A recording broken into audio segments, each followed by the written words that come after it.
The speed Seder is one of the oldest tricks in the book that we have. And it's actually very, very effective. We want to be makarev our kips. We want them to realize that Yiddishkeit is beautiful. And there are things that they really can't deal with. And it's hopefully going to work for this year, but if we do this over time, 2 or 3 years, whatever it is, it's going to make them want to come to our Seder. Now, the Seder is a beautiful experience, but you can't have a Seder without your child. The whole idea is to have a child there.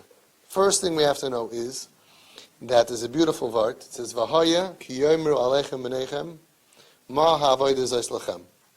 We know that V'haya is a lashon of simcha. And the Haggadah says that which is the son that says this pasuk, the Ben Rasha. So the shaila is, why are you so happy that you have a Ben Rasha? V'haya you b'simcha ki yomru aleichem b'neichem ma ha'avodah zos lachem. Why would you be happy to have such a child sitting at your Seder? And who said this vart?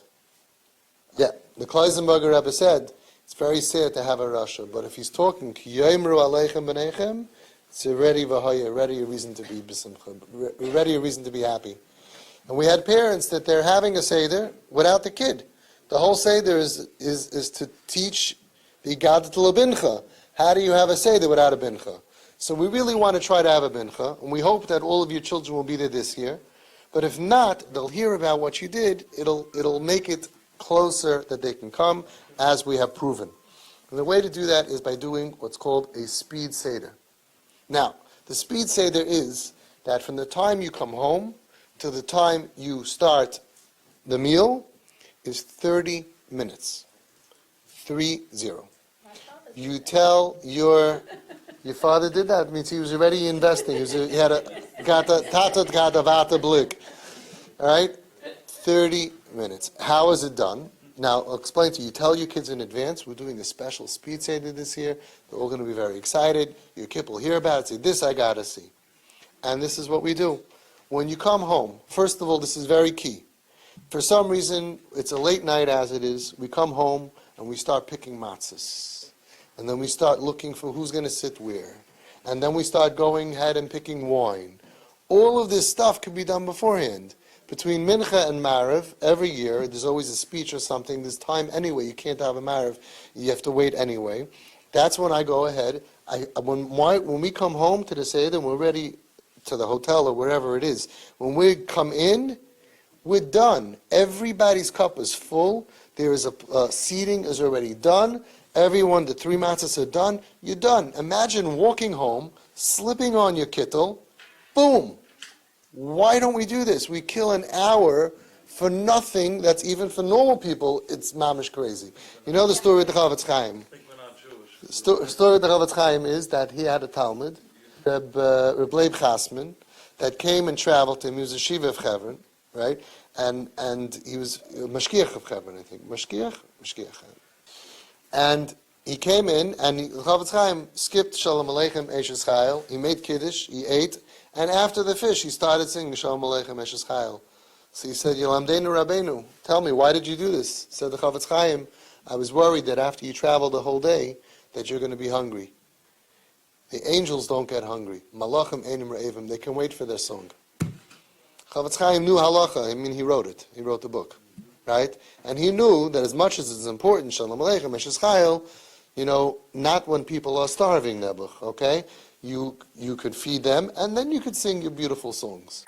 Right? What do? We come, Shalom Aleichem, and then you say, and then the people are dying of things. No, we're going to wait patiently. Chavetz Chaim felt, a Malachim Einim Re'evim, they don't get hungry, we could sing their song afterwards.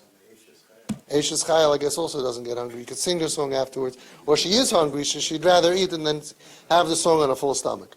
Anyway, that's what he did. That's the story. And it's a very chashuv story. So imagine, first of all, you come home, and it's just pleasant. It's very easy. You have to do the work anyway. So what's the big deal? The wine is filled before, the matzahs are there, and then, boom, you start. Right, that's how they do it. Okay, so what you're saying is very, very deep. He's saying in a Chabad house, that's what they do because people don't have patience. Let's think a little bit deeper. Chabad in order to be successful, has to put on a good show. Anybody who cares about putting on a good show is going to do that. We think like, ki'ilu, like, yeah, it doesn't matter. It does matter. We need to put on a good show for our kids. We can't make it drawn out and tense and anxiety. And I was once setting up the table and my kids asked me this and my kids asked me that. I said, stop with the questions already. No more questions. I'm kidding. They're supposed to ask questions, right? Anyway, so it's anxiety happening and fighting and arguing. Plan it out beforehand. Give everyone their space. Have the cups filled. And do what you would do if you were trying to impress someone. That's why they do it in Chabad. So here's what you do. How long does it really take from when you come home to slip on a kittel? And then to say Kaddish. To say Kiddush. How long does it take? We don't have that problem. We don't wear kittel. You don't do a kittel. You save time already. In Ger also, we don't say a kittel. Oh, okay. No, it costs money. We're not spending money on anything. Kittel, okay, so then we go ahead, Kaddish. How long does it take? Within 3 minutes, you're done with Kaddish. And you tell all your kids beforehand, look what's going to happen. Be waiting by your seats. Tati's coming in, Mommy's sitting there waiting. Come in, change. You're done. It's beautiful, Kaddish. Urchatz. How long does it take to wash your hands? Okay? It's not a big deal. Karpas. I have a big secret for you. Have the karpas with a fork in a little individual cup with salt by everybody's seat. It takes 3 seconds. It's no problem. You can buy it in pomegranate for $8. They'll give you salt water. Give you the best salt water money can buy. Okay, karpas. Karpas is one of the things that make me go off the derech. If I ever go off the derech, it's going to be because of that karpas. That karpas is mamish. I love Yiddishkeit, but there's some things that mamish make me nuts. You're sitting there, it's 2.5 hours later, you're sweating, you're starving. Finally, what do they give you to eat? A potato. Right? You finally get this potato. What does everybody say? Not more than a kazayas. You're sitting there with this little piece. You're trying to make it. It's like, under salt water, right? And the kids are like, ooh, this is delicious. Everybody says the same thing. Everybody says, oh, Mommy, why don't you make this during the year? Of course it's delicious. The kids are starving. It's Auschwitz over here. It's salt water. Starts tasting delicious. And then they start eating more. Not more than a kazayas, right? I don't understand. When it comes to the matzah, I'm eating for an hour and a half this kazayas. I'm eating. We can't even swallow. An hour and a half, the brisket kazayas. It's 8 pounds of matzah. And all it comes to the potato. What, the kazayas like this big? All I'm saying is, why can't the same guy make the kazayas for matzah and for potato? It's so not fair. It's like you get like a half a thing and everybody's looking at you. Oy vey. I'm telling you, you're going to go off the derech because of that. The matzah, 82 pounds of matzah is kazayas. Is this enough? Everybody's You're not allowed to talk. And as soon as you finally catch your breath from being totally up to here with matzah, kairach, with another 8 pounds of matzahs, because the brisket Rav once by accident said it's 18 matzahs is the shear of matzah, and he's eating and eating. But that potato, this big. And you start going around like mamish, like an Auschwitz. Too big. No, not in this house. Nobody will eat more than a kazayas this big. Okay, karpas, yachatz. How long does it take to cut a piece of matzah? How do you deal with the kid? I have a question soon. Karpats, yachatz. How long does it take to go? Karate chop. Practice beforehand. Practice it. You're done. It's in half. Are you gonna do like a Yachatz. Magid. The magid. Magid. What is magid? Magid is mitzvah l'saper sipur yitzias mitzrayim. Magid, tell the story. By the way, we've been reading it for a long time. A lot of our kids never even heard the story. They just get lost in the words and all of that. Magid, tell the story. You don't have to say the words. Magid, you tell the story. There was once a very evil guy. His name was Paroi, and he wanted to kill us. And Hashem saved us. Let's eat. That's it. You can embellish it. You can talk 5 minutes. You can talk 10 minutes. We've had kips that all of a sudden that were there witnessing this event, by the way, of Speed Seder. When you do it, it's a bigger miracle than Kriyas Yamsuf. They've never seen anything like Tati's what? And then all of a sudden they start adding midrashim. We've had kids or kips at the Seder, not dressed appropriately, and they're commenting and they're saying a medrash or something. Say the story for 15 minutes. Karpas. Magid. Right, there was one kid who got really in the shchin. He was talking about the thing, and he started talking about boils, and he got into it. They'll get into it. Spend 20 minutes. When was the last time you told a story for 20? It's a long time. You could prepare in advance. You could add in a lot of midrashim, a lot of stories. 20 minutes is a nice story. Okay? You're up to afterwards, you're done. Do the mitzvahs hayyim. We want our kips, if they're going to be there, God willing. And if they get up and leave, do your own. No, then you shoot them. Of course, you just continue without them. But we want, what do we want? Mitzvahs hayyim. I would love that they should all have the what? You can't do the makas. And some people. Oh, then you can do it. But some people you have to be careful with the makas. Some people you have to. The liberals, the makas, they don't like that God is smiting. Smiting is not so good. Smiting is not a good word for liberals. What are you smiting? What are you smiting? What are you smiting? They don't like that God drowned people. God drowned the Egyptians. They don't like when God. They don't like the evil, the God of wrath, and he's killing his creations. They don't like that. We also have this concept that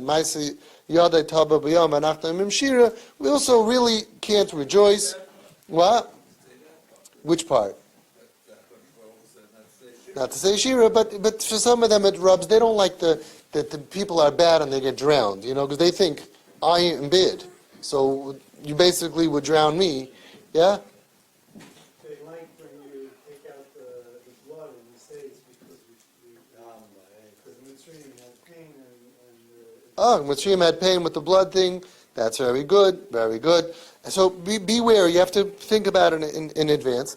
I'd love for them to have matzah. Matzah kairech is not so important. Now, what I did every year when I had Home Sweet Home Boys around my table, I always had my kids and then my other kids, my wife would say, mine, yours, and ours. So I would say, get them. Who's them? Which them? Our them. Okay. So I always told them when it came to Mara, I gave everyone else, you had enough Mara in your life. You don't need to have more Mara. They love that. And it's true. And then they say, no, I want it. And they'll take like 8 portions and they cry and it becomes their yaitza, the chazanish shir of Mara, usually. Okay? But you tell them, you had enough Mara in your life. You don't need that this year. Beautiful thing to say. And that's it. You have Shulchan Aruch, you have a beautiful meal. After the meal is over, and then you come to the end of the meal, usually the kips will go back to Kipville, go watch their movies or whatever it is, clean off the table, you take out all your beautiful Haggadahs, you start at the beginning, and you start saying all the words. The biggest Kiddush Hashem. I am sure that Hashem will be at your Seder. What a Kiddush Hashem. You went ahead, you did all this to be Makarev, but you're not trying to cut corners. You go back to the beginning, and you start Vihisha Amda, and you start really going through it. By the way, in the first time also, there are key things to say. Ask your Rabbanim. You could say Vihisha Amda, Baruch HaMakom Baruch. That's good. Dayenu is okay also. You can do the playlist that they know from YouTube. That's fine. There are key things that you could say about the kaisis and stuff like that. What? Pesach Matzah, that's it. You got to say that. Ask your Rav how to, but it's mamish not time consuming. But you can't avoid certain things, and there's also an order. You have to be careful of doing things in a certain order. So find out about that with the kaisis and all of that. The kip goes away. It was a nice experience. You makarev them to think that this Pesach is not this torture chamber. You have your meal, you sit down with the other kids, and you go ahead and you do it nicely in Erlich, all the Divrei Torah. You could do it till 5 o'clock in the morning. Now, the skips also like it. They like a non-pressured environment. Skips are siblings of kips. The siblings. A lot of the parents like it. It's not so bad. It's not so bad. It's not so bad. Okay? Be'ezus Hashem, if we do this, even if they're not at the table, they'll hear about it. The kids are talking about it. You'll get them to that Pesach Seder years before the other way. And it's all part of the same concept. We have to make Yiddishkeit enjoyable for each kid on the level that they're on. We don't have a choice. By the way, just from what I do is the best Haggadah in the world that I ever came across is called the Little Medrash Says Haggadah. I bought maybe 20 of them, and I give everyone at the table because I like when everybody's on the same page. I can call out page 45, especially for younger kids, and especially for me and my other kids and my older boys, everybody. You see, when we turn, it keeps everyone together. If you know everything that it says and the Little Medrash says, you know a lot. It has gewaldige questions and midrashim, and it's delivered mamish beautiful. Not the Medrash says, that's too mature for me. The Little Medrash says. I actually probably have one here. I gave one out always to the Home Sweet Home boys. The best Haggadah in the whole world. And everybody's on the same page. It's big. It's really nice. It's big. You turn the page, it has great questions. Tons of midrashim. It's beautiful. To me, that's enough. That's mamish very nice. Okay? Chazak v'yamatz. That's the speed Seder.